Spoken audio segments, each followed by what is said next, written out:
አችሁ ክርስቶስ ቤተሰቦች እንደምን ከረማችሁ? እንደምን ሰነበታችሁ? የዛሬው ርዕሳችን በሀገረ እስራኤል የሚገኘው ከኢየሩሳሌም 15 ኪሎ ሜትር ርቃ የምትገኝ ከተማ ትሆናለች። በዚህ ከተማ ምን ታምር ተገኘ? ምን ታምር ነው የተፈጸመው የሚለውን እንመለከታለን። በመጀመሪያ ከኢየሩሳሌም ከተማ እንደወጣን አብጎሽ የሚባል ከተማ እናገኛለን።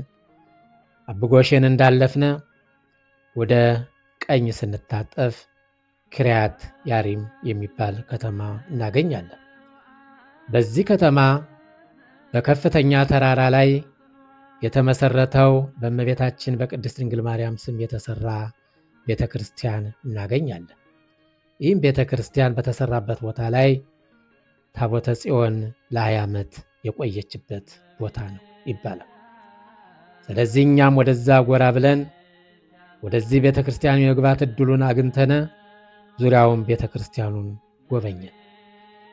በምንጎበኝበትም ሰዓት በቤተክርስቲያኑ ዙሪያ ህንፃዎች አሉ። ስለነሱ ህንፃዎች ስንጠይቅ እዚህ አካባቢ የሚኖሩ ገዳማውያን ናቸው። እዚህ የቤተክርስቲያኑ ገዳም ያካለለ ስለሆነ እዚህም የሚኖሩ መለኮሳት፣ ደናግላት እና ሌላም መንፈሳዊ አባቶች ናቸው አሉ። እዛም ወደ ቦታው ገባን። ወደዚህ ቦታ ገብተንም ግራና ቀኝ ስንመለከት በጣም ተራራ የተሸፈነ ከፍተኛ ቦታ ላይ ያለ ዙሪያውን በደን ያማረ ቦታ መሆኑን ተገነዘብን። እዛም ወደ ቤተክርስቲያኑ ስንገባ ቤተክርስቲያኑን በጣም ድንቅና ውብ የሆነ ቤተክርስቲያን፣ እኔም ለመጀመሪያ ጊዜ ነው ይህን ቤተክርስቲያን ካየሁት። እስካሁን ድረስ አይቸው አላቅም። በጣም ደስ አለኝ፣ ተደሰትኩ። እንዴት እዚህ የኖርኩኝ ታቦተ ጽዮን 20 ዓመት የቆየችበትን ቦታ እግር ያልረገጠም በማለት እዛ ቦታ ከገባሁኝ በኋላ እንግዲህ የታሪኩ እንደሚናገረው በአረብኛ በዕብራይስጥም ይናገራል። በዕብራይስጥ ቂርያት ያሪም ሲሆን በአረብኛ ደግሞ ቂርያት ኤል አናብ ትባላለች። ይህ ከተማ በገባዖን ከሚገኙ 4 ከተሞች አንዱ ናት። እነርሱም በስም ገባዖን፣ ከፊራ፣ ብኤሮት እና ቂርያት ያሪም ናቸው። ኢያሱ ከኢያሪኮ ከጋይ ቀጥሎ ከገባዖን ሰዎች ጋር በመስማማት ያለ ጦርነት ወደ ግዛት ያጠቃለላት የእስራኤል ምድር ይቺ ነበረች። መጽሐፈ ኢያሱ ምዕራፍ 9 ከቁጥር 17 ይህ ስፍራ የይሁዳ ሰሜናዊ ምዕራብ ደንበር ነው። በዚህ ስፍራ ታቦተ ጽዮን በፍልስጤማውያን ተማርካ ለ7 ወራት ከቆየች በኋላ ታቦተ ጽዮን በፍልስጤማውያን ላይ ባደረገችው ድንቅ ታምር በአሚናዳብ ቤት ታቦተ ጽዮን ለ20 ዓመት ቆይታለች። ልበ አምላክ ዳዊት ታቦተ ጽዮንን አምጥቶ በኢየሩሳሌም በጽርሐ ጽዮን በድንኳን ውስጥ ያስቀመጠባት በዚህ በአሚናዳብ ቤት ነበር። የአሚናዳብ ቤት የሚገኘው በቂርያት ያሪም ነው። ሁለተኛ ሳሙኤል ምዕራፍ 6 ከቁጥር 12 በዚህ ስፍራ እንደ አውሮፓ አቆጣጠር በ1924 ዓ.ም በእመቤታችን ስም ቤተክርስቲያን ታንጿል።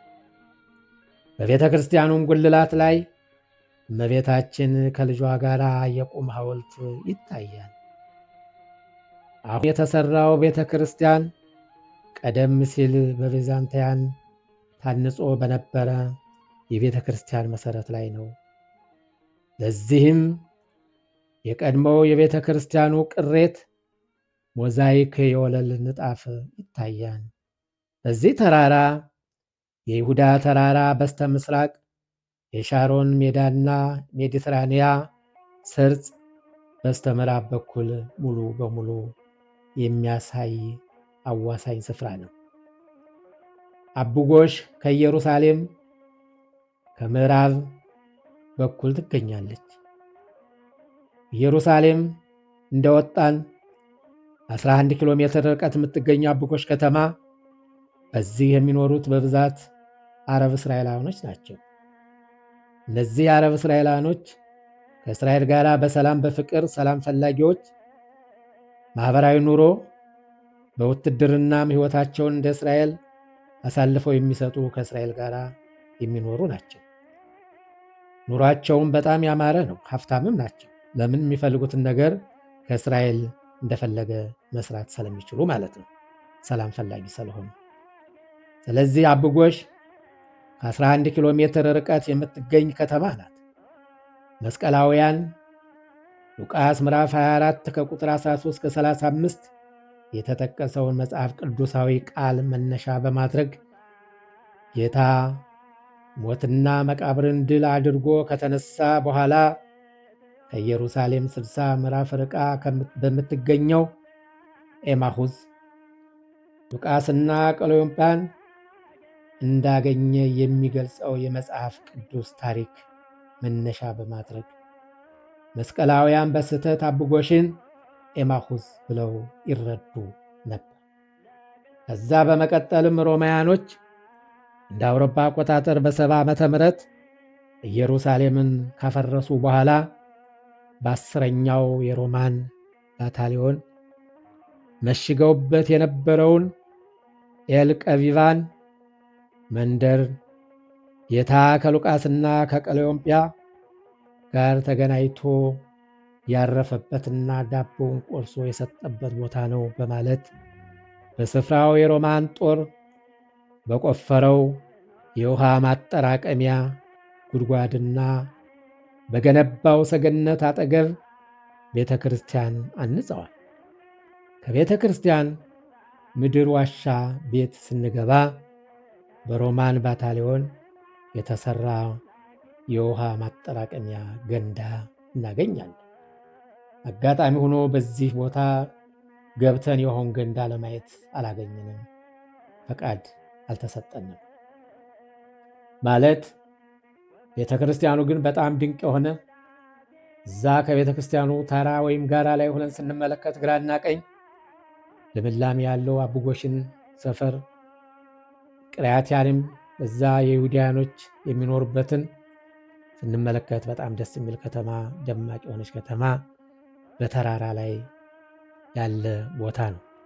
እዚህ በቤተ ክርስቲያኑ ዙሪያ የኖሩትን ሰዎች ስንጠይቅ በብዛት እዚህ አካባቢ በገዳሙ የሚገኙት ክርስቲያኖች ናቸው ብለውናል። ስለዚህ ማንኛችሁም በተለይ ኢትዮጵያኖች ወደዚህ ወደ እስራኤል ሀገር የምትመጡ ይህንን ቦታ እየተረገጣችሁ ብትሄዱ ጥሩ ነው ብዬ አምናለሁ። እንደኛ ታቦተ ጽዮን 20 ዓመት የነበረችበትን ቦታ ያላየን ምን ልናይ ነው? የክርስቶስ ቤተሰቦች ከበረከቱ ከረድኤቱ አይለየን። ዛሬ ታቦተ ጽዮን ለ20 ዓመት የነበረችበትን ቦታ በእግሬ ሄጄ በመረገጤ በጣም ደስተኛ ነኝ። በጣም ነው ደስ ያለኝ። የአሁኑ ርዕሳችን እዚህ ላይ ያበቃል። ወደሚቀጥለው እስከምንወስዳችሁ ሰላምና ፍቅር ለሁላችን።